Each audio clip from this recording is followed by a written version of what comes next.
Quand un homme disparaît après avoir couché, je parle vraiment en mode fantôme. Il dit plus rien. Tu sais pas ce qui se passe, t'as pas de nouvelles pendant plusieurs jours, semaines, il faut que tu le cours après pour avoir quelque information de sa part. Et surtout pas se mettre en couple. Donc pourquoi il disparaît après avoir couché? C'est la question du jour. Je vais te le dire de manière très simple en prenant une image que tu peux comprendre. Imagine en ce moment tu es à fond dans ton travail, peut-être en déplacement, tu n'as pas le temps de t'occuper de toi et peut-être par compensation ou envie de te faire plaisir, tu penses à ton gâteau préféré. Tu y penses souvent. Tu l'as en tête, mais tu peux pas y accéder tout de suite. Et tu rentres enfin chez toi après plusieurs jours, plusieurs semaines de travail intense. Tu es juste épuisé et tu n'as qu'une envie, c'est te jeter sur ton gâteau préféré.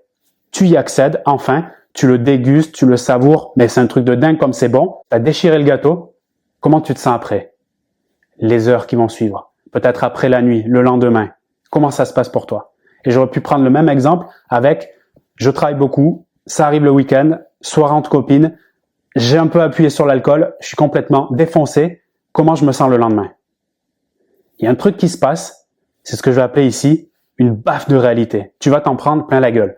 Le réel va reprendre le cours de ta vie. C'est-à-dire que tu vas saisir où t'en es. Après avoir mangé le gâteau en entier, tu vas pouvoir te sentir fatigué, un peu sale, rempli, perte d'énergie, pas de motivation, remise en question sur qui je suis, mais quelles sont mes valeurs, quel est le sens de ma vie. De la même façon que quand tu te bourres la gueule, si tu l'as déjà fait, et que le lendemain, tu as cette gueule de bois, fatigue, démotivation, où j'en suis, j'ai plus envie d'avancer, j'ai l'impression que mon corps et ma conscience est en train de s'en aller. Oui, c'est ça. Eh bien, dans la majorité des cas, selon moi, quand un homme a du sexe avec une femme et qu'il disparaît soudainement après, il se passe le même mécanisme.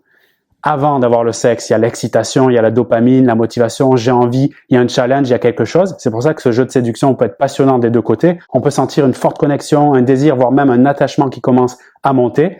Mais après la consommation, comme après ce gâteau de chocolat ou cette boîte de nuit avec l'alcool, la réalité refait surface. Et pour lui, quand il décide, parce que c'est un choix conscient, crois-moi, quand il décide d'arrêter les conversations, les échanges, de même pas t'envoyer un message quelques jours après, quand il s'est remis, entre guillemets, de sa cuite, si je puis dire, qu'est-ce qui se passe? Et ça, crois-moi, n'essaie pas de le changer dans cet instant. Il se sent juste comme après le gâteau au chocolat, par exemple, ou la boîte de nuit enivrée, minable, fatigué, pas intéressant, peut-être lâche, pas courageux, ou à côté de la plaque, en perte de sens. Bref, il se sent pas bien. Je suis pas en train de dire ça pour l'excuser, pour chercher à avoir la compassion avec lui, c'est pas le sujet. C'est pour t'aider à comprendre ce qu'il peut ressentir dans ces moments-là et ce qui l'amène, on est d'accord, par lâcheté et manque de courage, à ne pas communiquer avec toi, à ne pas revenir vers toi. D'accord? Surtout si vous avez projet de vous revoir et de passer du temps. Si c'était juste pour une nuit, vous étiez mis d'accord, ok,